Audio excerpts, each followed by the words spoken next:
सांगमने जय श्री जगन्नाथ खांटी ओडिया चैनल अन्नपूर्णा हांडीशाल को आपण मानक स्वागत। आज जो रेसिपीटे बनैबा छेनार रेसिपी देखंतु एठी क्षीर को छिंडे कि छेना प्रथमे बनईदबा। मुझे 1 लिटर क्षीर प्रथम छेना छिंडे ठंडा करनी। जदि क्षीर छिंडी भी जाए से छेनारे भी बहुत बढ़िया से ये रेसिपीटी बनब। तो चलतु देखो प्रथमे कौन करवा छेना को भल भाव में चुपुड़ी नवा। तो एमती देखो छेनाटा पूरा भल से चुपुड़ी ने तापरे जेते छेना अच्छे सब चुपुड़ी के एकाठी करनियंतु। तापरे ये कौन करवा छेना को भल भाव में चकटिबा। छेना को हाथर जो नेड़ी अच्छी से नेड़ी साहाଯ୍य चकटिबे। आउ जदि छेना चुपुड़ुचंती आपण चाहिए चाहार छणा देहरे भी छेना को भल से चिपुड़ी पारिबे। तो ये देखो ये हाथ नेड़ी देहरे एमती भल भाव में घसी घसिकी छेना को चकटिबे। पूरा छेना को नरम करिवे। जेते चकटिबे छेना बॉल गुराक सेते सॉफ्ट बनिबो। तो सांग माने एठी आमे कोन करिबा सांग मैंने ये हाथर जो नेड़ी अच्छी से नेड़ी साहाଯ୍य 5 ରୁ 7 मिनिट भल भाव में चकटी नवा। तो मुझे 5 ରୁ 7 मिनिट भल से एमती चकटी नहीं। देखो जिते चकटे तार स्वाद भी सेते बढ़िबो। आ बॉल बिल्कुल भांगीबनी बहुत बढ़िया से बॉल छेना बॉल गुड़ाक बनब। तो सांग मैंने एमती देखो ये नेड़ी साहाଯ୍य मु भल से चकटी नहीं आ पूरा चिकन कर। तो सांग मैंने गोटे छोट अनुरोध जदि आपण मैंने चैनल नुआ प्रथमे चैनलटा को सब्सक्राइब करनियंतु। आउ पाखे जो बेल आइकनटा अच्छी ताको प्रेस करी ऑल सिलेक्ट करनियंतु एमती मजादार वीडियो देखिया पई की। तो चलतु देखो मुझे भल से चकटी सारे छेना गुड़िक।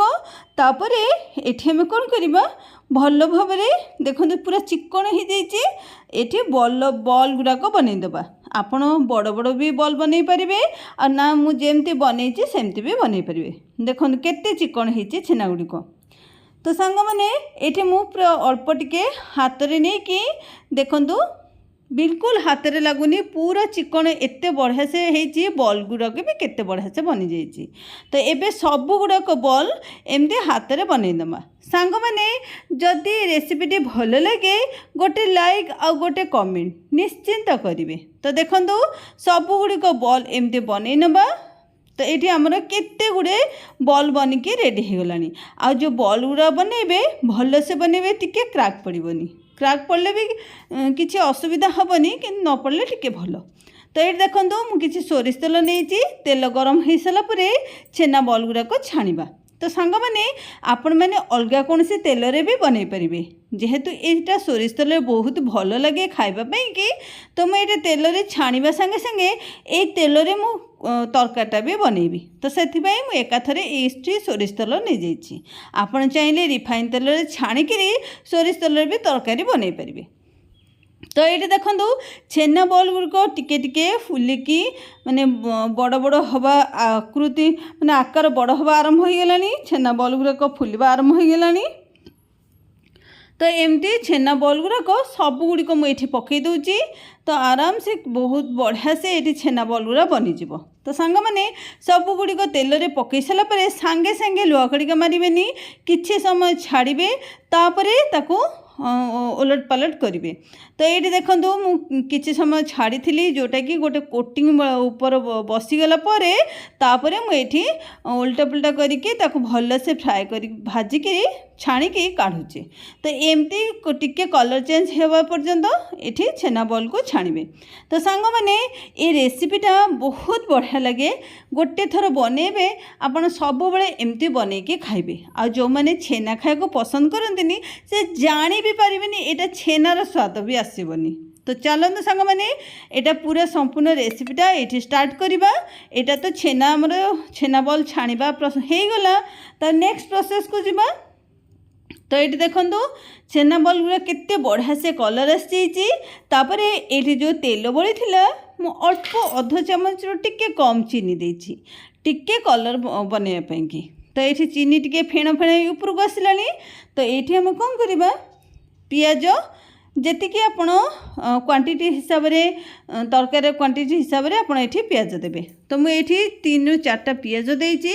ତ 100 ଗ୍ରାମରୁ 150 ଗ୍ରାମ ଭିତରେ ପିଆଜ। ତ ଏଠି ପିଆଜକୁ ଭଲ ଭାବରେ ଟିକେ ଭାଜିବା। ପିଆଜ ଭାଜି ହେବା ଭିତରେ ଚାଲନ୍ତୁ ଗୋଟେ ମସଲା ବନେଇବା। ମସଲା ପାଇଁ ଅଳ୍ପ ରସୁଣଠୁ ଟିକେ ଅଧିକ ଅଦା, ଟମାଟର ଗୋଟେ ବଡ଼ ଟମାଟର, କିଛି କଞ୍ଚା ବାଦାମ, ରାଗ ପାଇଁ ଗୋଟେ ଶୁଖିଲା ଲଙ୍କା, ଗୋଟେ ଚାମଚ ଜିରା, ଆଉ ଏଠି 1.5 ଚାମଚ ଗୋଟା ଧନିଆ, ଆଉ ଗୋଟେ ପିଆଜ ଅଳ୍ପ ଟିକେ ପାଣି ଦେଇ ଭଲ ଭାବରେ ଚିକଣିକି ବାଟି ନେବା। ତ ଏଇଠି ଦେଖନ୍ତୁ ଭଲ ଭାବରେ ଚିକଣିକି ବାଟି ନେଇଛି। ତା ଭିତରେ ପିଆଜ ଗୁଡ଼ାକ ଆମର ଭଲସେ ଭାଜି ହେଇଯାଇଛି, ପୁରା ନାଲି ନାଲି ହେଇ ଭାଜି ହେଇଛି। ତାପରେ ଏଠି ମସଲାକୁ ଦେଇଦେବା। ମସଲାକୁ ସାଙ୍ଗମାନେ ଦେଇ ସାରିଲା ପରେ ଏଠି କ'ଣ କରିବେ, ମସଲାକୁ ପ୍ରଥମେ ତେଲ ଦେହରେ ଭାଜିବେ। ଯେପର୍ଯ୍ୟନ୍ତ ମସଲାର ପାଣି ଅଂଶଟା ନ ସରିଛି ସେଇ ପର୍ଯ୍ୟନ୍ତ ମସଲାକୁ ତେଲ ଦେହରେ ଏମିତି ଭାଜିବେ। ତ ଏଇଠି ଦେଖନ୍ତୁ ମସଲାର ପାଣି ଅଂଶ ସରି ଆସିଲାଣି। ତ ଏଇଠି କ'ଣ କରିବା, ଆମେ ଏଠି ପାଣି କିଛି ଦେବା। ତ ମୁଁ ଏଠି ଗରମ ପାଣି କିଛି ମସଲା ଜାରରେ ଦେଇକି ଏଠି ଦେଇଦେଇଛି। ତ ଯେତେ ବହୁତ ସାରା ମସଲା ଜାରେ ମସଲା ଲାଗିଥିଲା। ଆଉ ଗରମ ପାଣିର ସବୁବେଳେ ବ୍ୟବହାର ତରକାରୀରେ କରିବେ ସାଙ୍ଗମାନେ, ଯାହାଫଳରେ ସ୍ୱାଦର କୌଣସି ପରିବର୍ତ୍ତନ ଆସିବନି ଆଉ ତରକାରୀ ଜଲ୍ଦି ଫୁଟିବ। ତାପରେ ଏଠି ହଳଦୀ ଆଉ ସ୍ୱାଦ ହିସାବରେ ଲୁଣ, ଟିକେ ଲଙ୍କାଗୁଣ୍ଡ ଏସବୁକୁ ଦେଇକି ଭଲସେ ମସଲାରେ ଗୋଳେଇ ନେଇଛି। ସ୍ୱାଦ ହିସାବରେ ଲୁଣ ଦେବେ, ଯେତିକି ଆପଣ ଆଳୁ ବ୍ୟବହାର କରିବେ, ଯେତିକି ଆପଣ ଝୋଳ ରଖିବେ ସେହି ହିସାବରେ ଏକାଥରେ ଏଠି ଲୁଣ ଦେଇଦେବେ। ତାପରେ ମୁଁ ଏଠି ତରକାରୀଟା ଜଲ୍ଦି ବନେଇବା ପାଇଁ ମୁଁ ଆଳୁ କିଛି ସିଝେଇକି ରଖିଥିଲି, ଯାହାଫଳରେ ସିଝେଇକି ମାନେ ଆଳୁ ରେଡ଼ି ହେଇକି ଅଲରେଡ଼ି ଅଛି ସିଝିକି। ତାପରେ ଆମେ ଏଠି ମସଲା ଦେହରେ ଆଳୁକୁ ଏମିତି ଦେଇକି ଆପଣ ଲୁହା ଖଡ଼ିକା ସାହାଯ୍ୟରେ କାଟିପାରିବେ, ନଚେତ୍ ହାତରେ ଏମିତି ଭାଙ୍ଗିକି ବି ଦେଇପାରିବେ।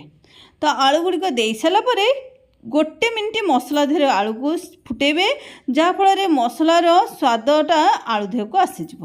ତାପରେ ଏଠି କିଛି ଗରମ ପାଣିର ମୁଁ ବ୍ୟବହାର କରିଛି। ସବୁବେଳେ ସାଙ୍ଗମାନେ ତରକାରୀରେ ଗରମ ପାଣି ବ୍ୟବହାର କରିବେ, ଯାହାଫଳରେ ତରକାରୀ ଜଲ୍ଦି ଫୁଟିବ ଆଉ ତରକାରୀର ସ୍ୱାଦ ପରିବର୍ତ୍ତନ ହେବନି। ତ ଏଠି ଦେଖନ୍ତୁ ଯେତିକି ଝୋଳ ରଖିବେ ତାଠୁ ଟିକେ ଅଧିକ ପାଣି ଦେବେ, କାହିଁକିନା ଏଠି ମସଲା ସିଝେଇବାର ଅଛି। ତାପରେ ଏଠି ଆମେ ଛେନା ବଲ୍ ଗୁଡ଼ାକ ବି ସିଝେଇବା, ତ ଟିକେ ଅଧିକ ପାଣି ଦେବେ। ତାପରେ ମୁଁ ଏଠି 1 ଚାମଚ ମିଟ୍ ମସଲା ଦେଇଛି। ମିଟ୍ ମସଲା ଦେଇକି ଏଠି ଭଲସେ ଗୋଳେଇ ନେଇଛି। ତାପରେ ଗୋଟେ ଥାଳି ଘୋଡ଼େଇ ଦେଇଥିଲି। ଘୋଡ଼େଇ ସାରିଲା ପରେ ଭଲ ଭାବରେ ମସଲା ସିଝିଗଲାଣି, ବାସ୍ନା ପୁରା ମହକିଲାଣି ସାଙ୍ଗମାନେ। ଆଉ ଛେନା ତରକାରୀଟା ଏତେ ବଢ଼ିଆ ବାସ୍ନା ଆସୁଛି, ଆର ସ୍ୱାଦ ବି ବହୁତ ହି ବଢ଼ିଆ ହେବ। ତ ଏଇଠି ଆମେ ଯେତେବେଳେ ମସଲା ଫୁଟିଗଲାଣି, ତ ଏଇଠି ଆମେ ଛେନା ବଲ୍ ଗୁଡ଼ାକ ପକାଇ ଦେଇଛୁ। ଛେନା ବଲ୍ ପକାଇ ସାରିଲା ପରେ ତ ଏଇଠି ଆମେ ଆଉ କିଛି ଆଡ଼୍ କରିବା। କିଛି ଭୃଷଙ୍ଗ ପତ୍ର, କିଛି ଏଠି ମେଥି ଦେଇଛି, ମେଥି ପତ୍ର, କସ୍ତୁରୀ ମେଥି ଯାହାକୁ ଆପଣମାନେ କହୁଛନ୍ତି। ତ ଏଇଠି ମୁଁ ଦେଇଛି ତେଜପତ୍ର। ଏସବୁକୁ ଦେଇକି ଭଲ ଭାବରେ କ'ଣ କରିବା, ଗୋଳେଇ ନେବା। ଗୋଳେଇକି ଘୋଡ଼େଇ ଦେବା। ଏଇଠି 2ରୁ 3 ମିନିଟ୍ ଫୁଟେଇବା।